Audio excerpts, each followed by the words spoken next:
So my friend Bruce is going to take over. Thank you. Let's go. Excellent. Thank you, everybody. And welcome back. And thank you so much for coming to these 2 wonderful days. We've covered so many different aspects. And right now, we're going to highlight, this panel is really going to highlight one of the things that Dartmouth has really excelled at.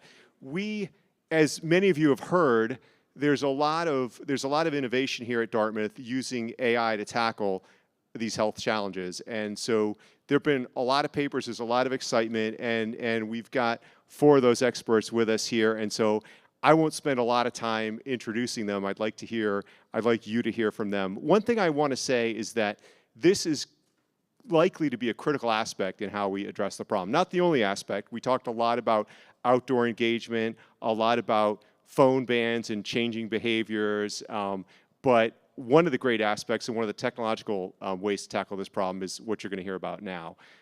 The other thing I just wanted to say is that there was a gentleman here, class of '73, Bob Haynes, that I met the other day on a hike, and he said to me after sitting through all of this for the last 2 days, you know, I thought I was going to feel really depressed, but I actually feel kind of hopeful because, as you've heard from the researchers over the last couple of days, there's not only an increasing understanding of what the problem is, but there's also lots of talk about solutions and a lot of practical solutions and common sense ideas. So with that said, I'm going to jump right to our panelists, and I'm going to ask them, we agreed not to do slides, and instead I would start them off with questions to draw out kind of the different things they've been working on, and there'll be plenty of time for you to ask questions as well. I thought I might start with, and you'll see they're all interconnected through their work, and that'll become apparent in a minute. And I thought I might start with Andrew because he's sort of one of the prime initiators in all of this work. And so, Andrew, do you want to tell us a bit about your background and how you got into using technology to measure students' well-being and wearables, and how that all started, and then maybe how that led, and then I'll have Lisa jump in and continue the story. So it's great to be here. Thank you, Bruce, and thanks, Danny, for putting this tremendous conference together. I learned a lot from listening to things yesterday and a little bit this morning. I think, it's a beautiful fall day, right? And I don't know, if you, after this conference, stay till the end of the last session, if you go out the front doors of the Hanover Inn and you walk across campus, you can feel it. And as a faculty, I can. And what that is a full sprint to the end of term and finals. And the energy on campus has really sort of shifted because it's week 7. And it's week 7 of a very fast-paced 10-week term here at Dartmouth. And so what that actually means is that the students are highly stressed. They're not sleeping too much. They don't feel very good about themselves in terms of positive affect. Let's see, they've stopped going to the gym, they've started skipping classes, and their communication patterns and their mobility has changed significantly from the first 2 weeks of the term. And so as a faculty, we all work at Dartmouth, we might pick up on those things. I know I'm a computer science professor, I'm not a psychologist, not a clinician, but I'm a computer science professor, and I teach introduction to computer science. So week 7, I go into class and I can see really tired faces. I notice the change in mood. Mood is a lot quieter. I know the attendance rates are changing. So as a faculty, I can pick up on those things. But what's truly fascinating, I, as a faculty, can pick up on some of those things, but the phones they carry can pick up on all of those things, all of those behavioral changes, and more. So the phone actually, believe it or not, knows it's week 7, not from the date, but from the data that's generated by their phones. And so I think what's super interesting for me is how can we sort of leverage this, what I'll call behavioral intelligence, in the Evergreen project, which you'll hear more about in this panel. And I'll just finish this sort of little bit of introduction, say, behind the data are the lives of students and young people. And we've heard a terrific amount in this conference about the use of the phone and social media and its impact on the mental health of young people, and I agree with much of that. And I think that you can think about banning the phone in schools, but you're out of your minds if you think you can ban it on a college campus. The genie is out the bottle and it's not going back in right. But we can do things to use technology for good. So behind the data are students. And I'm reminded a number of years ago when I started the Student Life Project here at Dartmouth, and I got invited to dinner by a bunch of students who ran the Active Minds group here on campus. That's a mental health advocacy group. Today we have an amazing grassroots group called the Mental Health Union on campus that the Evergreen Project is sort of partnering with. But I went to pizza and soda dinner with about 30 students, and I ate too much pizza and I drank too much soda. And after the students left, there was one or two students left, and I asked one of these students, I said, you know, I'm curious, like, what do you do when you're feeling sort of down or blue or overwhelmed? And the response was really surprising, and it stayed with me today. He said, I go on Yik Yak. And I don't know if you remember Yik Yak. Yik Yak was, I suppose, an anonymous social network, a little bit like Fizz, which is used today on campus. And, you know, I only knew this social network as a toxic platform, right? So I was really surprised at his response. So I said to him, why don't you talk to your friends? And starkly, he said to me, no, I'm not talking to my friends because they're far too busy. And that really stayed with me, you know. That's really stayed with me over time and really comes full circle back to Evergreen, this Evergreen project, which is technology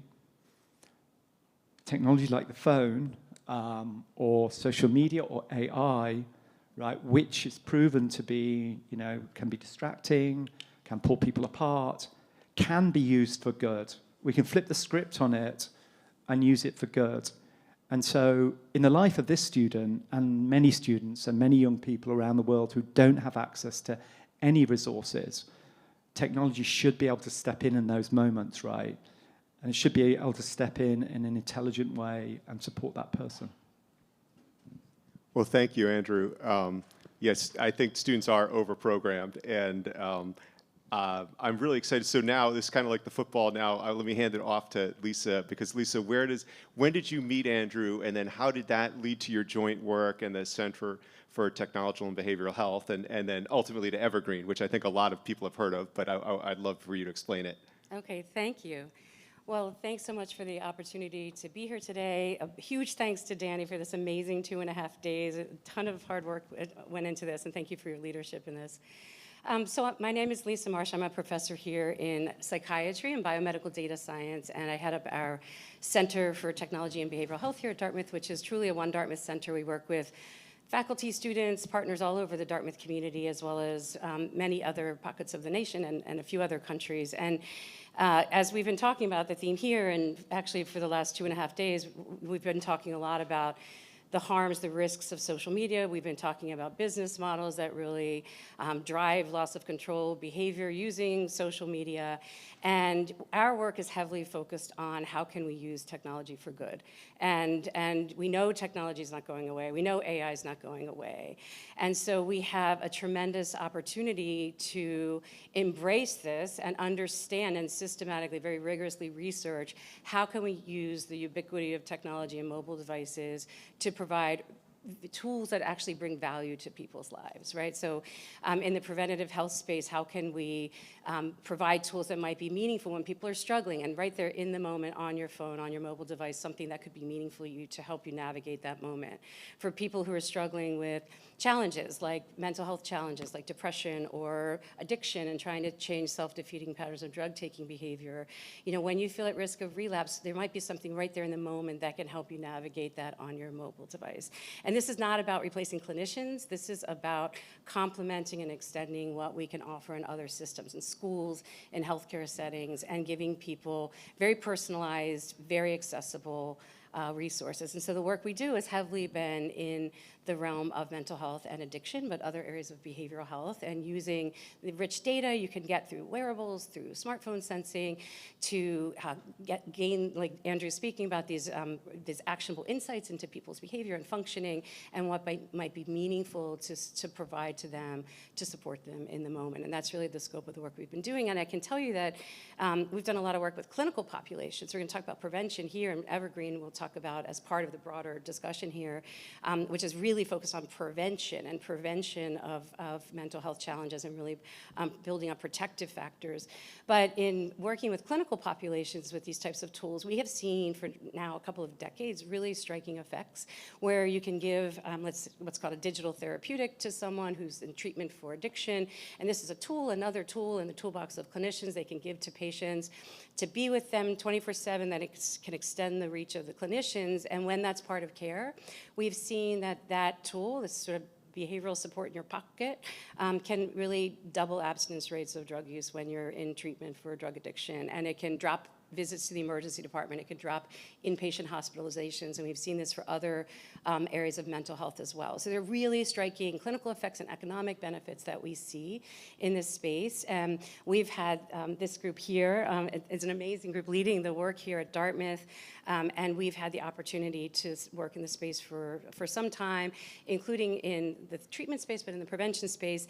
And then Andrew and Nick and I, and then with the broader group of faculty, Lynn, and there are many people in this audience actually, plus many students out there on campus that are heavily engaged in Evergreen, which we'll gladly describe, but I'll pause here because I'm sure you want to. Yes, perfect. And make sure, I really do want to talk a lot about Evergreen and Therabot, and also Play to Prevent, because you brought up addiction to narcotics, and my understanding is that so Lynn develops games that help young people face these challenges, and it seems like a whole broad range of different problems. And I noticed, so maybe give us a description of some of those. And I know that one of them helps deal with opioid addiction, if I'm not wrong. So yeah, why don't you give us a bit of a briefing on some of the different ones, and tell us what these games look like. Sure. So first I'd like to also thank Danny and you, Bruce, for putting this all together. It's really, yesterday, today, just an amazing bunch of speakers and discussions, and I'm really proud to be up here with this group. So my name is Lynn Fiellin. I'm kind of the newer kid on the block. Next month is my 2-year anniversary here at Dartmouth. And I am on faculty in the Department of Biomedical Data Science, TDI, as well as the Department of Medicine, and then also faculty at CTBH. And, you know, a couple of things that Andrew said really resonated with me, and one of them was, as you described, what you see and saw in students and how their behaviors and things that they expressed was really compelling to you. And I just wanted to raise that because that is something that led me to the work that I've been doing for the last 16 years with my lab, which is called Play to Prevent. And the genesis of that was seeing two things. One was working with my young adult patients who were struggling with different situations, such as mental health or addiction, and them reporting, if only I knew then, when I was younger, what I knew now, maybe I would have made different decisions and ended up with, you know, less of these struggles. And then at the same time, I was raising 3 teenagers and seeing them immersed and engaged in video game play.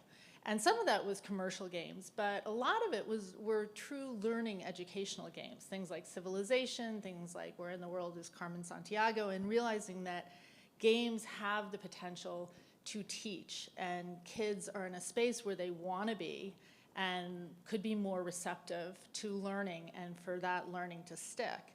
And that is borne out over the last 16 years. We have been mostly NIH funded, foundation funded. We have 5 games that have been developed fully with engaging young people from day one in the design and development of these games, and then typically evaluating them using the randomized control trial design. So we have lots of published data. And to answer your question, Bruce, about what they look like, you know, it's that old adage of a picture is worth 1,000 words. Like, I'm happy to share. They are, you know, but better actually, if anyone wants to see them, to reach out. I'm happy to give logins. It's very easy to access these games. They're web, mobile. They're 2D, sort of choose your own adventure, highly narrative, highly character-based. If you want to break them down to kind of simulations, I mean, they really allow the young person to learn and experiment in the virtual world, and hopefully that these experiences are impactful enough that they then, and we've heard this from kids time and time again, they can say, oh, well, I learned that in the game. I don't want to do that in real life. Like, I see what happens. And they're given lots and lots of branching choices to decide, you know, and even choose to go the wrong or the less healthy path. And then they can see where that takes them and the consequences. And then they can go back and do it, you know, the more healthy path and see what that looks like as well. So they're, you know, they're complex. They're 3, 6, 10, 16 hours of unique gameplay, but we've really been able to show that kids enjoy them, they play on their own, and that they have impact. That's really neat. So I should have played some of these games before coming to the panel. And I really I'm somewhat of a Civilization fan, and where in the world is Carmen fan. So the young people are just as engaged in these as they would be in commercial games, it sounds like. So it depends on what you know, is our competition Grand Theft Auto or Fortnite? No, and by design, right? What we're maybe our competition is the 6 to 8 hours of health education in school, you know, or health education that kids aren't getting.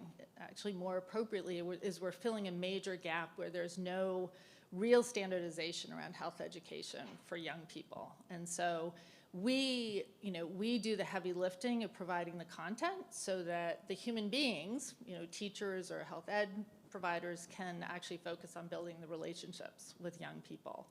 And that seems to have worked out well. But no, we are not competing with the highly commercial games. I'm just going to add, I think that's one of the really exciting things about this work is the scalability potential and the need, right? So schools are looking for solutions around prevention. Pediatric care settings are looking for solutions. These are tools that can be embedded in those systems and that can be scalable, right? And that's the need we know is extraordinary. And this is an opportunity to help meet that need at scale. And this is also true, I think, in treatment settings. We know this is the theme of this meeting, is the global health burden we have of mental health all over the world that we've seen, sadly, has been surging in young people. And there are many multifaceted approaches we can take that can really tackle that and prevent that and change the course of that. But I think, again, we have a lot of unmet need. We have a limited mental health care workforce, a professional workforce in many pockets of the world, many in this country, in many countries in the world. And so to think about technology tools that can help extend the reach and provide more capacity to meet that unmet population level need, I think is what excites me about the role of technology as part. Again, it's part of a broader approach that's multi-pronged and thinking collectively about response to prevent and then to change the course of what we're already seeing happening with the mental health of young people. Yeah, I mean, that raises a good point, which is that AI, and this, we can ask Nicholas about this. I don't know that Therabot is going to replace all the therapists. It's something that, I mean, one of the issues with mental health is often a crisis, and when you need to contact someone, you'd like to do so right away. And this is a tool that not only expands the reach, but also expands the hours of the day. And so I don't know that it's gonna. The game is not to put therapists out of business. It augments what they do. And so people who worry about and a number of students have expressed to me this fear that somehow Evergreen is a replacement for medical professionals, which it's not. It's a help. In fact, Nicholas, I saw a quote I was reading a story. I'd like you to talk a bit about Therabot, and I was reading a quote from the story on it saying that moving fast and breaking things is not necessarily an option when it comes to student wellness. I don't remember if you recall saying that, but can you explain what you meant by that and maybe talk about Therabot and how that idea came about? Yeah, sure. Well, thanks for putting this together. Really excited to be able to join you all, and really wonderful programming that's been put out the last couple of days. So I guess in terms of today, there's a lot of folks that are really developing AI-based products and rushing to market with those products. You saw that with the release of most of the generative AI-based products, when they really achieved wide market saturation very quickly, that they were put out without really much guardrails around different topic areas or really expertise in different areas. And in doing so, it comes with some real caveats of how folks are using them in all sorts of different ways. I think that can really have profound negative impacts on folks. And in my case, we do a lot of work really in mental health, and so can have profound and dangerous impacts in mental health. And I think a lot of folks, when they hear about AI and mental health, they think, oh, that they've seen some of the stories surrounding what happens when you do this in ways that are done kind of very quickly and in a lot of ways without particular forethought. With Therabot in particular, we started researching generative AI for mental health in 2019. So it's 3 years before ChatGPT was launched. And the goal of our work is really to try to provide scalable evidence-based treatments. And in doing that, we set out on a journey to try to put out a safe and effective product. We had some pretty dramatic failures early on when we were trying to essentially do, I think, what a lot of the market is trying to do. Essentially, where is there widely available data? We started with easy things there and had some major failures of things and learned. Yeah, give us an example of a failure. Oh, sure. So we started with peer support forums. There's some evidence that exposure to peer support forums will really increase some mental health outcomes mildly, and thought, oh, well, there's probably some therapeutic qualities to peers interacting with each other in mental health, around mental health topics, and their first generative Therabot, which was not Therabot, we asked it, you know, I'm feeling depressed, what should I do as the user? And the therapeutic response was, I feel so depressed every day, I don't know how I have the energy to get out of bed, I just want my life to be over. Not really what we were going for in terms of a therapeutic response. The next version of this was we tried training these on psychotherapy training video transcripts. And so really like kind of not only are they the clinicians, we thought this would work well, these are high quality, they're used for psychotherapists to train other psychotherapists. And that model said a whole lot of go-ons, and your problems stem from your relationship from your mother. And the mother hadn't been talked about. So that's the takeaway from this panel. It's about your relationship with your mother. And so I think one of the things we learned is there's no free lunch here. And so we then started investing in creating data ourselves. And so that was really creating the data. We saw really profound impacts of the model, the data that the models were being trained on, but we had the wrong data. So we started building the data set ourselves, having members of the research team spend over 100,000 human hours together designing the system with us. And a huge part of that is designing the data that goes into it, making sure every data point is based on evidence-based content, that it's handwritten by a member of the human team. And that's when we started to see some major dramatic changes in the behavior of these models, really adhering to evidence-based content. And so that's a lot of our approach with Therabot. I think one of the things that we learned about this is we then tested in the first randomized controlled trial of generative AI for psychotherapy, and it had really large effects in reducing depression, anxiety, and eating disorder symptoms among some pretty substantial clinical groups, and published that this year. And so we're really excited about this work. I think one of the things that we're really excited about is actually how the approach that we've taken to developing this system, so learning from this could really pair well with something that is both like adapted to something that is really more at home here at Dartmouth. And so one of the things that we're doing is not trying to replicate therapy through generative AI, but actually trying to replicate the idea of approaching behavioral interventions and adapt that to the Dartmouth ecosystem. So we're really trying to partner with students here within Evergreen to take a similar approach in terms of the really making this all about really high quality training data, that these models learn from, but not about some kind of general all-purpose therapy, but make it more specifically about what it is to be a Dartmouth student here. And then really building on what Andrew said, like all of Andrew's work in behavioral sensing of Dartmouth students, really with all of this behavioral intelligence, as Andrew was talking about it, and I think could really pairing with that in particular is what we're really excited about, is something that's far more proactive. That I think one of the things that is really challenging about most digital interventions or traditional interventions is they tend to be highly reactive. They wait till a problem gets established and then trying to escalate care from there.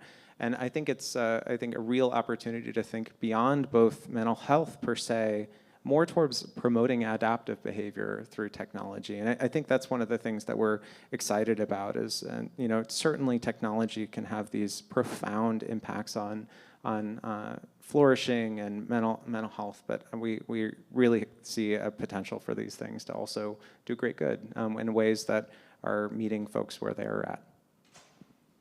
Yeah, do you want to, so let's talk, since Evergreen is one of the major projects happening here at Dartmouth, do you all want to chip in and give us some details on that? And for me, like maybe some examples of like, okay, am I wearing a wearable all the time? What kind of feedback would I get from it? Or alternatively, if I go to it when I have a problem, like what kind of problem would I, you know, what would this look like day to day as a student?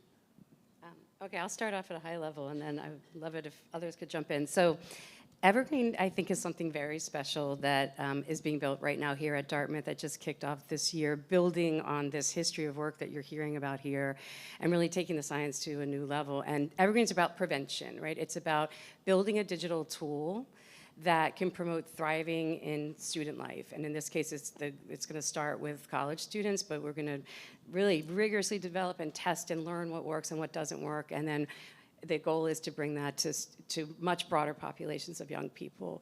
So Evergreen is about building a very personalized digital platform that builds up protective factors against challenges like mental health, but it's heavily focused on flourishing. How do you flourish in life? Academically, socially, emotionally. You come to college from high school, and you know it's a whole new structure to your environment. You know, there's challenges with time management, there's challenges with sleep schedules. How do you manage your activity levels, your nutrition?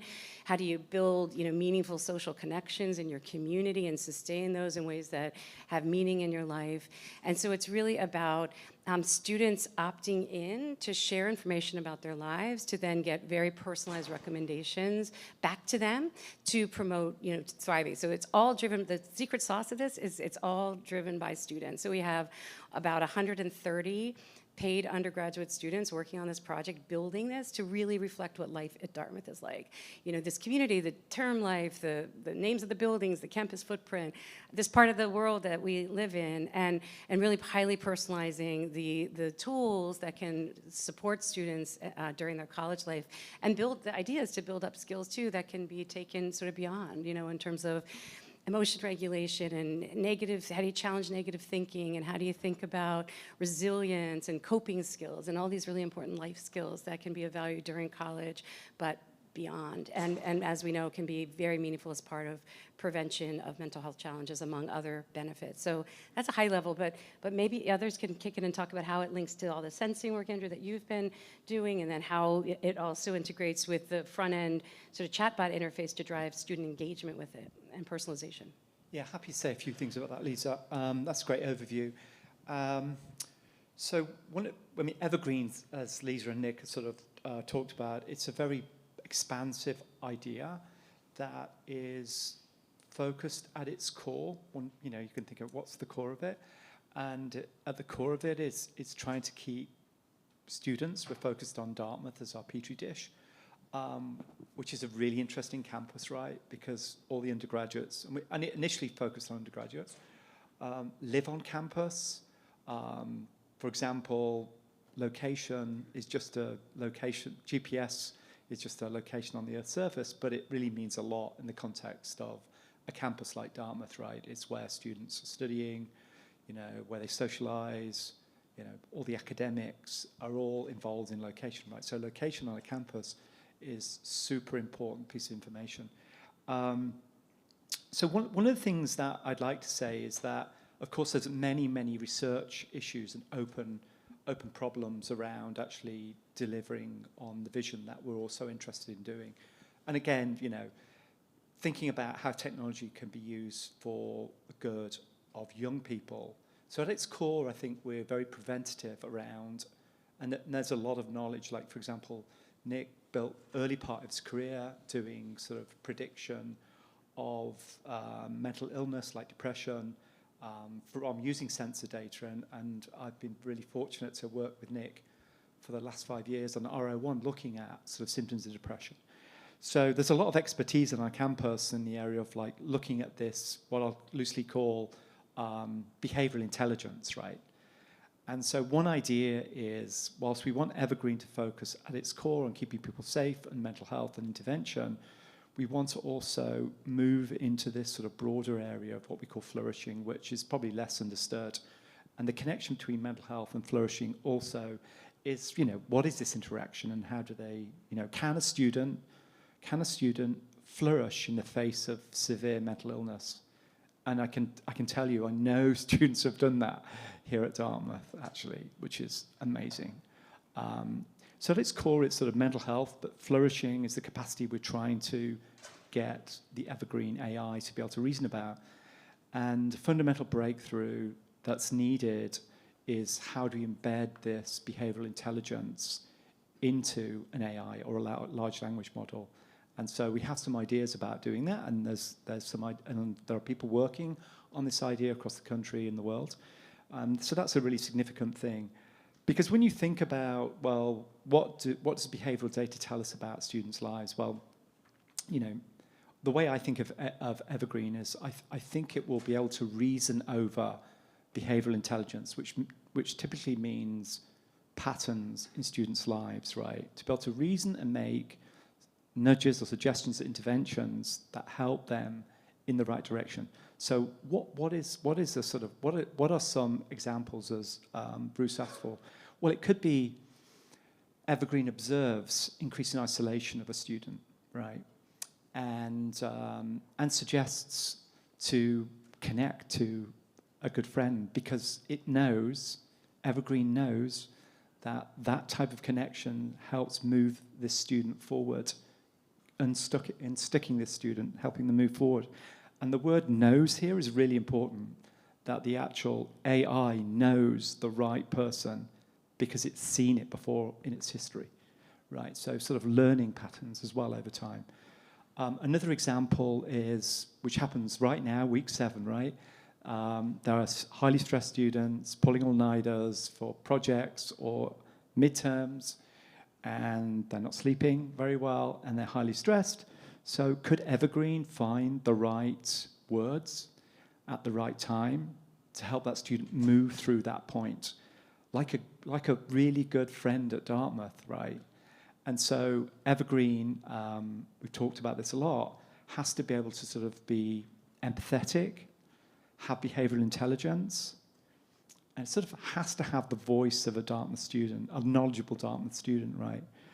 And then, because we're so interested to some degree, and we've seen it time and time again, and I noticed some of my colleagues from Dick's House over there, amazing team, they know better than anybody, students fall through the cracks for lots of different reasons, and there's pressure points throughout this 10-week term that they know better than anybody. Like, they know when they're going to be really busy in advance because they have that historical information, right? So the weeks of the Dartmouth term really matter. And so when I said that the phone knows what week it is, not from the date, but from the data, that's incredibly useful, right? And can we leverage that idea? Because Dartmouth's so, particular and novel, right? And I'll finish by saying many of us work in mental health because we have personal reasons for doing that, because mental illness has touched many people in our families. And so I think about students, for example, who might be at rising risk for, they could have depression or a mental illness, they could be potentially relapsing. Then we would like this technology to also recognize that it's a really hard thing and be able to connect that student to a trusted person or a counselor or resources that helps them at that moment.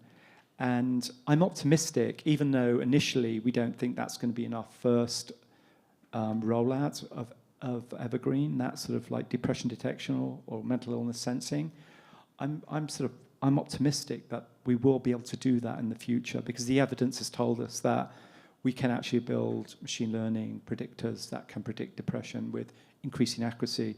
And by the way, we can actually predict GPA pretty well as well. Excellent. Oh, go ahead, Nicholas. I think the only other piece that I would add to both what Lisa and Andrew have said is that a lot of this is also really specific to Dartmouth. And so one of the things that Andrew's found in some of his prior studies is, for example, thematically, as examples, people who unlock their phones in the library are more likely to have higher depressive symptoms. And so, when you're seeing that around this during midterm time and somebody's unlocked their phone 100 times in the library when they're trying to study, you can actually try to reach out to them and say, hey, if you might want to take a break if you want to get on your phone or you want to study but make a decision. And I think a lot of these types of things really add to the context of what Andrew was saying in terms of really making it exactly about Dartmouth, and that all of the context that we have is, I think, really a unique part of what makes this really possible. And I just want to add one more comment. One question that might be on folks' minds, because we get this a lot, is what happens with all this data, right? Lots of rich data. And so everything is opt-in. Students control opt-in or opt-out of every component. They may want to share their sleep data with the app and their physical activity data with the app, but they may not want to share other dimensions of their sensing data, for example, with the app. And they control all of it. And the data that's shared with the platform is really the data that's used to give value right back to the student, to give them actionable insights into their behavioral patterns and these recommendations that you're hearing through these examples in a really very personalized way. It's not going to administration. It's not going to any third parties at all. It's all, here at Dartmouth on Dartmouth servers for the benefit of students. And we think that's absolutely important, that students really control not just the development of this, but how it's used. And once we've finished, we're going to be in the new year launching a systematic evaluation of this, right? We're not just going to roll it out. This is all based on, grounded in science, but then we're going to study it really systematically in multiple series of studies to very carefully test, is this useful in what ways? Are there dimensions that are not useful that need to be revised and refined? And we think that process is absolutely critical to any path to developing any kind of technology-based tool for behavioral health. Nice. Let me ask one more question about, oh yeah, please. I did want to get Lynn in, so let's go right to Lynn. I just wanted to add to this and emphasize something that Lisa said, and I think it's a theme, is that, and this is something I noticed very, very early in our games research, is that this project has kept the student front and center, and many, many students who are involved with this project, and that is absolutely, absolutely fundamental to creating something that will have impact on students, that students can own and feel like it came from them. So I just want to make sure that that's really clear, because I think this team started out, at least from my exposure to this work, with a real dedication to involving students and having students front and center. And that is borne out by, as Lisa said, over 120, 130 students who are actively involved with this. So I think, major kudos, because that's not easy, but it's absolutely essential in terms of what one creates. And Lynn, this is fundamental to all the games that you've developed too. It might be helpful just to describe the process you've used with all the different groups of teens and young adults that you've worked with. Yes, please. And are there things, because you've been in the field longer than the rest of us, so are there things that you've, not age-wise, I mean, you've had projects, you've had games in the field longer than I've tried or than Evergreen has tried, and so what kinds of things have you learned from that might be helpful? Yeah, well, I mean, those are two very different questions in terms of engaging youth in the design and development of our games. So when we started our first project, and the team was made up and still is made up of scientists, researchers, content experts, whether they were adolescent medicine docs or pediatricians or social community psychologists, clinical psychologists, and we sort of came into it admittedly thinking that we knew what we were doing. And so we got about 6 months into that project and realized that we were completely off target.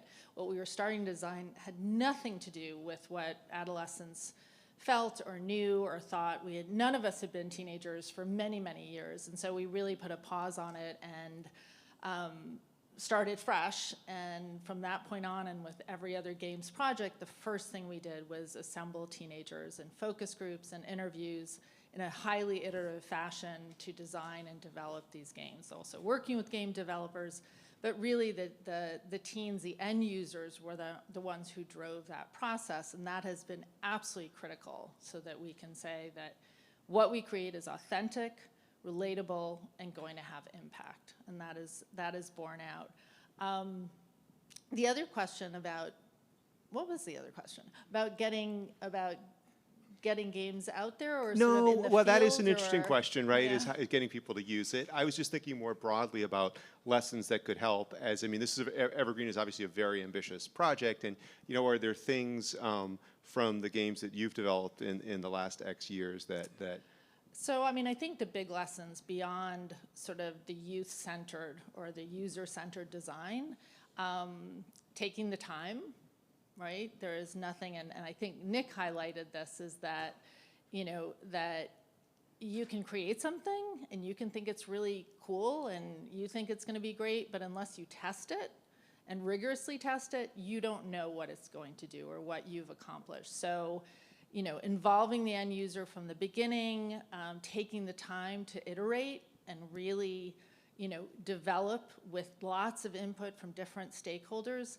and then having the time and obviously the resources to really evaluate. And Lisa highlighted this too with Evergreen, is that, a subsequent phase will be to rigorously test this, and it won't go anywhere unless we really can say that it's doing something positive and that what we want it to do. Yeah, and I'm ready to go to audience questions. I'm excited to hear what questions you all have. And please, I don't know if there are mics in the room. Great. If not, I'm happy to just run around and hand you a mic. So go ahead. He's a man of all And tell us your name, please. Hi, Artis Olson. I too am a pediatrician who is now emeritus. I have been attracted and frustrated about games for 10 or 15 years. And I've watched a wonderful one come out of New Zealand. I said, oh, I want that for my patients. Another one. There is no, and I would like to talk to you about the make money versus make it available conundrum you all face, because we as a pediatrician see a child for a preventative health visit. We see them for a moment, we engage them. How wonderful if I could prescribe a game to a middle schooler that would build on the principles I just talked about. And we don't have that. It's just this mirage out there. How far are we from it? How do we get there?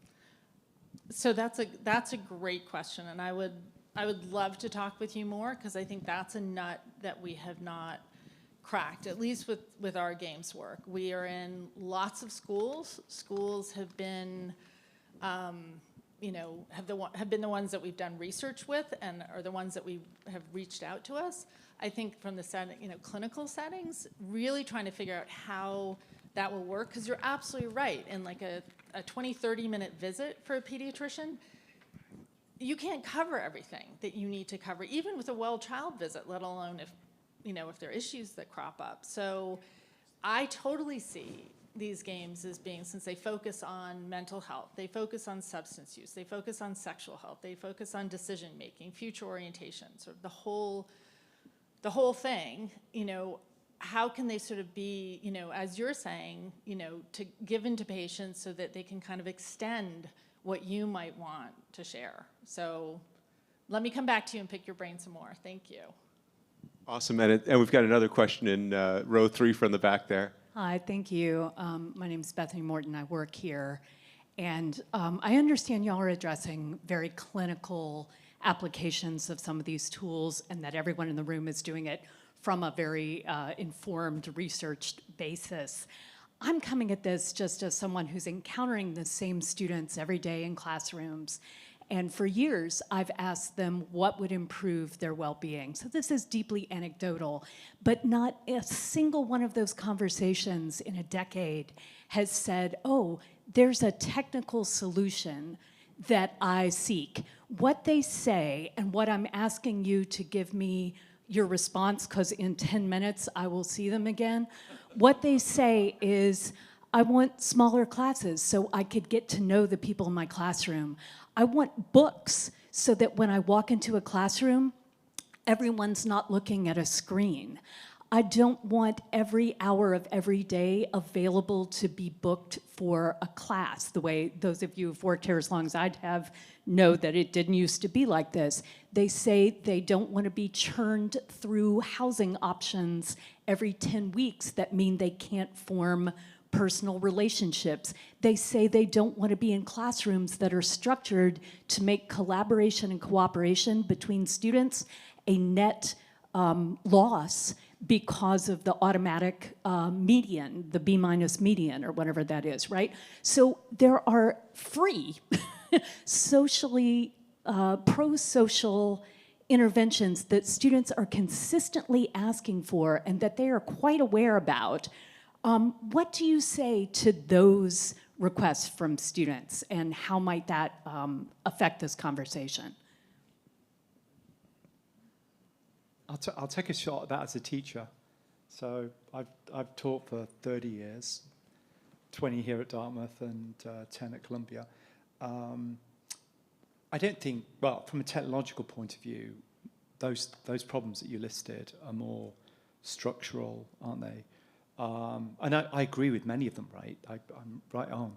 So for me, as a computer science professor or technologist, it's like a divide and conquer. What are the things that I think I can influence in my world? And, you know, maybe I can advocate for change. Like, I teach intro to computer science classes like 100. When I first came to teach here, a big class was 20, right? So I've seen that change.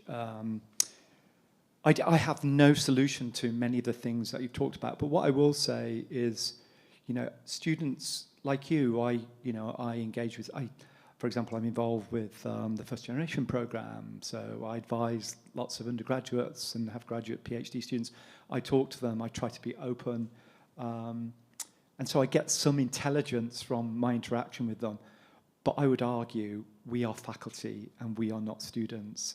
And they can tell us things, but there's many, many hidden things in their lives that we can't observe, and maybe they can't observe, that is important about their well-being, and they can't articulate, right? I'll give you one example. The very first student life study I did, ironically, I was teaching a smartphone programming class, which means I've ruined the lives of all those students, right? As an outcome of this conference, I'm evil. And in that study, and I was a computer scientist, I noticed that two students, just because I could look at the data, I had an IRB, were actually not leaving their dorms. One was leaving their dorm and walking around campus at night. They dropped my class and dropped all their other classes. And, I gave them incompletes. They didn't turn up for the final exam. I broke the rules of Dartmouth and gave them incompletes, which meant if you failed 3 classes at Dartmouth, at that time, you got 1 term off. They were both rising seniors. And because I gave them incompletes as an ad hoc intervention, they came back, completed my class. They came to my office. They never, ever spoke about their mental well-being, which was terrible. They were severely depressed, both of them, from PHQ and the data. So my feeling is, well, what can we do as faculty? We should be able to automate something like that. Those hidden states, because the student stops coming to your class, you might speak to a dean, right, because that's a policy, but they've just disappeared, right, unless you're very proactive. So I think that's within the domain of technology, some of the things that you raised, and some things are in the administration. Excellent. Could I just quickly add to that, though? I think thank you for raising those important points. And I think, one of the core, sort of aspects of Evergreen is not just helping build up these skills in the student, but also helping them to connect to resources like you're talking about. I mean, I think that's one of the exciting things about the last 2.5 days is, we can, through this app, help students know when there are opportunities for social connections on campus. We can connect them to some of the activities we talked about with art and with Deserto. Bruce, you should talk again to this group about Deserto, which is amazing, this website that we can link them to directly to engage them in real life activities that can address some of the issues that you're raising. Maybe you could just Yeah, briefly absolutely, and I'm happy that the heads of outdoor programs are here. The students are also, in addition to when they're not working on Evergreen, they're helping build an app to highlight all the amazing outdoor opportunities we have at Dartmouth. And we're trying to get out, not only get that out there, but maybe link it so that some of the recommendations from Evergreen will be to take more advantage of outdoor programs. And Professor Morton, I applaud the points that you made. It's hard, we're instinctively, when we're trapped in this room, we immediately start thinking about silly things the administration should change to make lives better for the students. And let's go to this questioner, please. Hi, I'm a local faith leader in Vermont and was part of the team that wrote the bill to take the cell phones out of the school for the school day, the bell to bell. First of all, I want to commend your work. I do think we need to use technology for good and to figure out ways to connect students to one another and to the services they need. What concerns me about the idea of the Therabot is the mimicking of human behavior and the idea, the anthropomorphization, I can't say the big word, of the bot itself, it mimicking empathy. Because I think someone on the panel was saying it needs to have empathy. I want to be clear that I believe that it's humans that have empathy and not an LLM that has empathy. And my biggest ethical concern is what happens when we funnel at scale millions of people into a relationship with something, but act as if it's a someone. That's my biggest concern. Thanks. So that's a great question. I think in terms of how we've designed Therabot, you'll notice the title has bot in it. We have an avatar that is a robot. We try to make it very front and center that this is not a human. A lot of folks are trying to design this in ways that are looking like humans and things like this. So that's one thing that I guess we really try to make this in terms of not trying to overly anthropomorphize this as a person, that folks are front and center reminded with an animated avatar with a robot in front of them and the naming scheme that this is a robot. A lot of our interventions with Therabot are about going and engaging in the real world and not trying to replace what human connection is. In a lot of ways, most of the interventions actually bring them in touch with other humans. And so in a lot of ways, I think the folks that think about this in companion apps or things like that are really trying to do a replacement or something along those lines of humans. A lot of what our work is with Therabot is to try to give folks access to care when most folks don't have any access to mental health care when they're struggling. And when they do finally reach out, they can't access it because of very long wait lists. And so because of that, that's really why we've designed this. In terms of the empathy piece, there have been other groups that are not our own that have studied the impacts of responses that are actually written by generative AI and asked to provide empathic responses in crisis lines. And humans perceive them with greater levels of empathy than the crisis workers that were responding. And to me, this is really an interesting concept in terms of when we think about the impact on the outcome of the end user. The thing that I think a lot of folks, when we think about a relationship capacity and a therapeutic relationship, think about is the formation of that relationship between the provider and the client or the patient. And one of the things that's so interesting about that is the patient or the client, that relationship and trusting the provider is actually what's important. And we find that folks can develop those types of relationships that are the bedrock of how psychotherapy works, regardless of whether empathy is possible on the other end. And so that perception of it, I think, is actually one of the things that's really important in providing value.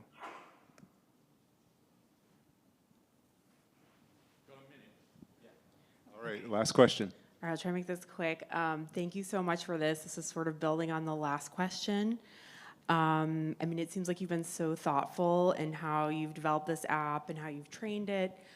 But I wonder, to sort of build on that, like I think it's fascinating that people were evaluating the AI as more empathetic than a human.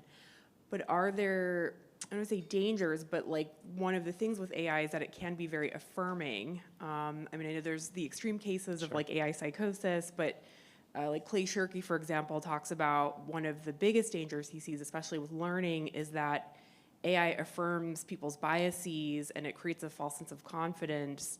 You know, and I could just imagine something like this where you're like, well, I just want to stay home all night and play video games, and an AI is kind of affirming that when maybe it shouldn't. So I know you kind of just spoke really eloquently about the ways that this model has these guardrails or connects people with real life things, but I don't know if there's a way to just touch on the dangers of too much affirmation from AI. Yeah, I think a lot of it is how they're trained with these generative models that are not really meant for clinical settings. And a lot of the optimization of that is really to try to actually predict what somebody is likely to like. And so what we do is to actually try to make sure it's evidence-based content. And a lot of that is actually trying to engage in things that are really uncomfortable, not be affirming of emotions, but not necessarily of behavior. And so that's one of the things that, you know, you can have valid feelings, but actually act differently and talk about the behavior and what's under your influence. And that's a lot of what we try to do, both in cognitive behavioral therapy generally, and then specifically within Therabot. Awesome. Well, thank you very much, Andrew, Lynn, Nick, and Lisa. Really exciting research, and thanks for all your work on behalf of the students.